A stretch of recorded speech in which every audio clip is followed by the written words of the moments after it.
everyone and Happy New Year. I'm Lindsay from Domer Home. Welcome to my channel. If you are new, I like to create beautiful and functional spaces on an extreme budget. Over the past year, I've been making my way through my mobile home, one room at a time, and decorating it on a budget. I will link a playlist down below for you to get caught up. Today's video is my very first Q&A, and I posted this on Instagram and on my community tab, I think back in October when I hit 20,000 subscribers, so thank you. And I asked for some questions, so here I am today to answer them. And so let's dive into the questions. Megan over at Glue Guns and Roses asked, when or what made you decide to start a YouTube channel? Congrats on 20,000 subscribers. So for several years I blogged, and then back in 2017 I decided to switch over to YouTube. I mistakenly thought that it was going to be a lot easier than blogging. I thought like one video would be a lot easier to produce than taking and editing multiple pictures for one blog post. I was wrong. Editing a video is a lot of work and it is very time consuming. Deb asked, so now that you have arrived here, what is the next goal and what are some things that inspire you? So my goals have definitely shifted over the past 2 years I've been doing YouTube.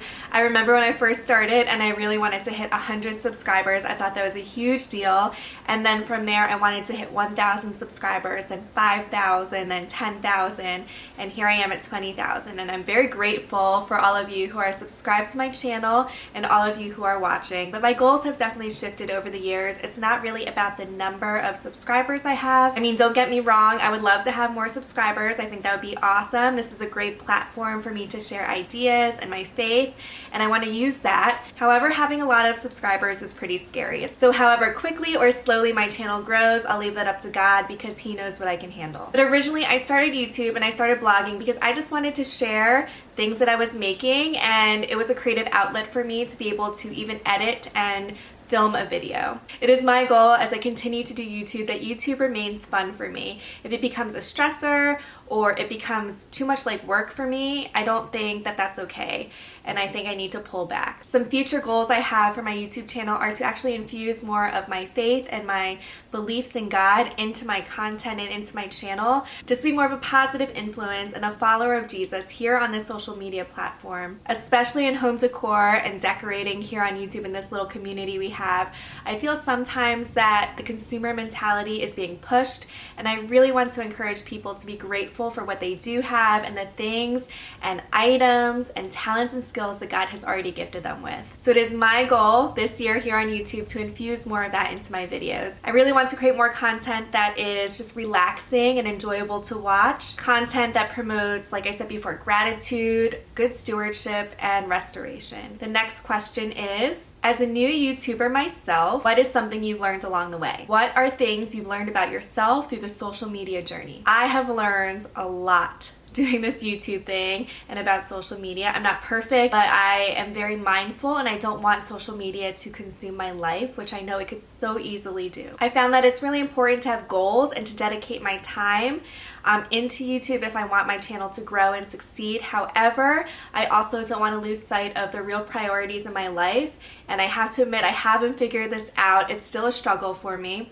but I really want my number one priority to be God, and following that to be family and church and work and serving and friends and all of that good stuff in my actual real life.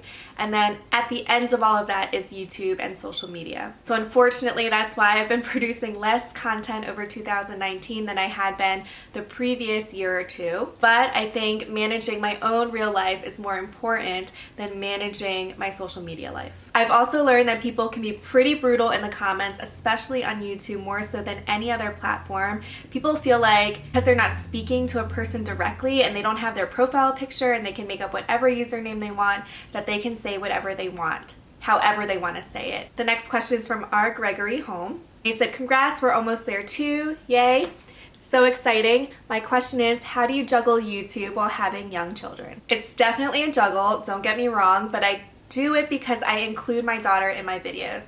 Granted, I only have one daughter and she's actually really good. She loves to help me, so that's a plus. And I don't share anything super personal or identifying for safety reasons. I do let Selah help me paint and decorate and stage things, and she loves to do all those things. She loves to dive in and help me, which is wonderful. And I think it's a great way to teach her responsibility, to teach her different skill sets, teach her ownership and pride in her home and things that she can do with her own two hands. I think those are all really important skills. An added bonus is we get to create memories together, creating a home together. And that is something I hope that she remembers one day and looks fondly upon as she watches these videos and as I watch these videos. The editing part is more of a struggle. I do that late at night after she goes to sleep. Some videos can take me like 13 hours to do if they're long. Some videos I can edit in just a few hours in one night. It just depends on the type of video and how long the video is. Also another reason why it takes me so long to get content up here on YouTube. So Bounce Back had a couple questions. One question was, how did you get inspired to decorate? Was there an event that made you start decorating on the cheap, or did you always do it? For myself, it was a financial hardship that forced me to decorate on the cheap initially, and now that I have the money, I continue with thrifting because it's financially savvy. And then my friend Cheyenne Douglas asked, what inspired you to start doing decor? How did you start? So all those questions are going to be lumped together here. So I started decorating when I graduated from college when I was 22, and I moved into my very first apartment on my own. I thought that was so exciting. My style was definitely way different than it is now. My style now is pretty light and airy. Back then it was very dark. My parents had given me a whole bunch of like mid-century Scandinavian teak furniture. I incorporated a lot of black and like zebra prints and other animal prints. I didn't have a lot of money as a first-year teacher. I was paying off student loans. I was paying rent on my own. I didn't have a roommate or anything. So I started then looking at Craigslist and FreeCycle for some deals. And that's how I dove into the world of DIYing and doing it on my own. Diane Pruitt says, congrats on 20,000 subscribers. You deserve this big achievement. Here's a question. Since you are an art teacher, do you have a favorite art form that you enjoy the most? So my bachelor's degree is in art education, and that kind of meant that it was a double major between studio art and an education degree with some art ed courses thrown in also. So it was a lot of work, but well worth it, and I love my job. My studio art concentration was actually in mixed media studies and specifically in installation art, and I will also try to insert some pictures in here of some installation pieces that I created. As an art teacher, I love and appreciate all forms of art. I need to be able to know enough about each form of art to teach all these different forms of art to my students. So I know a little bit about a lot. I think having such a wide and diverse background in different art forms actually helps me to keep my decorating content here on YouTube fresh with a new perspective. Nikki over at Inspired by Nikki said, congratulations. Where do you find your inspiration? Do you go through times of not feeling inspired, and how do you deal with that? That's a great question. And I think we all go through periods of time where we don't feel inspired. I think that's normal. And I think it's a sign that we need to refocus, maybe shift our priorities, and change our environments. I'm a big proponent of creativity and learning how to be creative, especially as an art teacher. I really think creativity can be a learned skill. A lot of people like to say, I'm not creative, but really if you just put yourself in new environments, give yourself new perspectives, look at things in a different way, you're going to find yourself being a little more creative than you thought you were. And it is kind of a mindset and a skill that you need to practice consistently. Typically, I'm a person that doesn't like new things and doesn't like change and new perspectives. I live in a box and I like to stay in my box, but sometimes I do need to venture outside of my box so I can get new ideas. I also think that if I'm not feeling inspired, I haven't really tapped into something I'm really passionate about. If it's something that I feel strongly about, it's something I feel passionate about, I'm going to have a million ideas. I'm going to have so many ideas that I don't have time to do them all. So really, I think if I'm not feeling inspired, I haven't hit the right topic yet for my video, or I need to move to another room to decorate. I also believe that if the content that I share on my channel is core to who I am and reflects my values and systems of belief, that it is really going to be so easy for me to come up with ideas. I'm always going to feel inspired because it's something that I feel very strongly about. So many people probably look at my channel when they first hear of it and think, oh, she just does decorating. And so yes, decorating can be silly, it can be frivolous, it could be a girly hobby, right?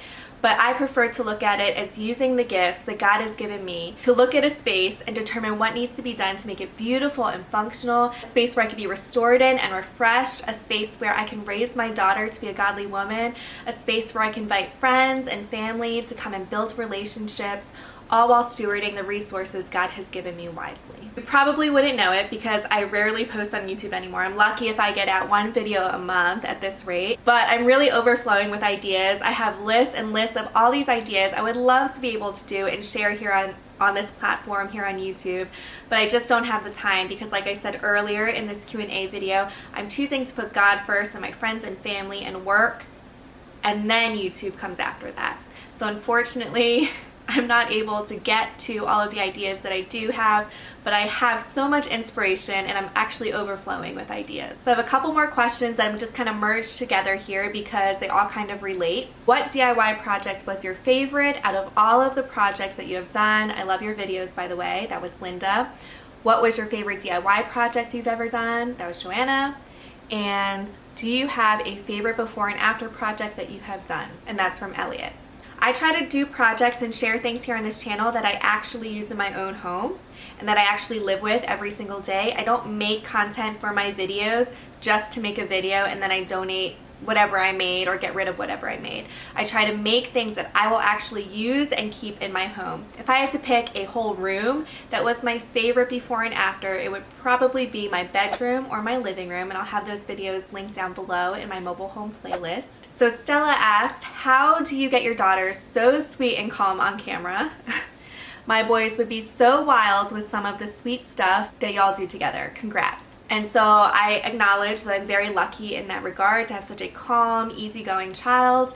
However, she's still 4 and she's still a typical 4-year-old. She still has temper tantrums when she doesn't get her way or doesn't like what's going on. So she's a normal 4-year-old. Editing is the biggest help of all. So Faith Rains asked, where did you grow up? So I grew up in New Jersey. I moved to Pennsylvania for my undergrad, and I moved to Maryland where I've been for the last 11 years for my job. My friend Caitlin Wiggins asked, what list of supplies do you always keep on hand for DIYs? This is also a really great question that could actually be its own video, but I'll list some things that I always have on hand. I have a lot of stuff.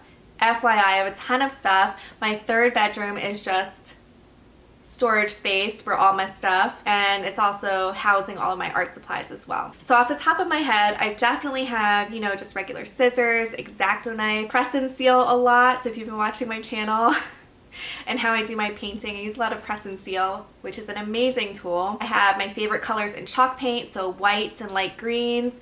I usually have several cans of paint and spray paint in my favorite colors as well on hand all the time.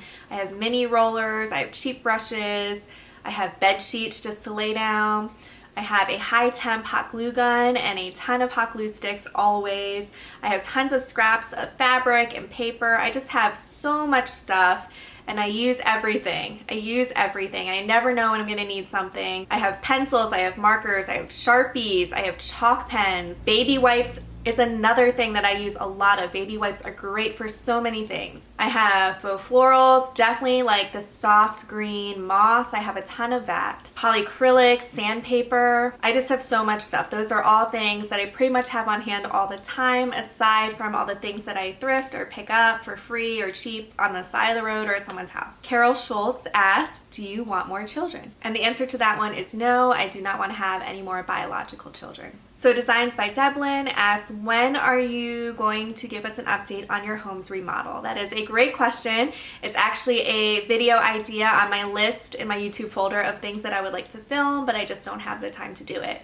But there have been a lot of changes since my original mobile home tour, so I think that would be a great thing to put out for you guys soon. Valerie Foster asks, very kindly, how do you handle it all? And the short answer to that is I don't handle it all. It is definitely a struggle to try to juggle YouTube with all the other aspects of my personal life, and I don't have it down. I don't have it perfect. I wish I could post more on YouTube for you guys, but I just do not have the capacity to do so because I'm dealing with my regular everyday life. So no, I don't handle it all. I'm just hanging on here, just trying to figure things out day by day. Alice Coupon Fun asks, what is your nationality? I am Korean. Erica Herrera asked, what are the pros and cons of mobile homes?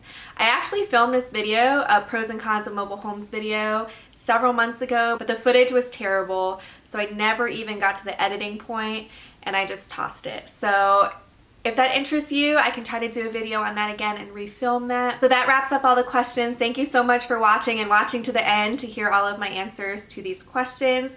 I hope they satisfied your curiosity and you feel like you get to know me a little bit better. So I would love it if you guys left a comment down below with something about you. That way I can get to know you as well on a more personal level. I think that would be so much fun. I hope your new year is off to a great start. Happy New Year again, and I will see you guys in the next video really soon. Bye.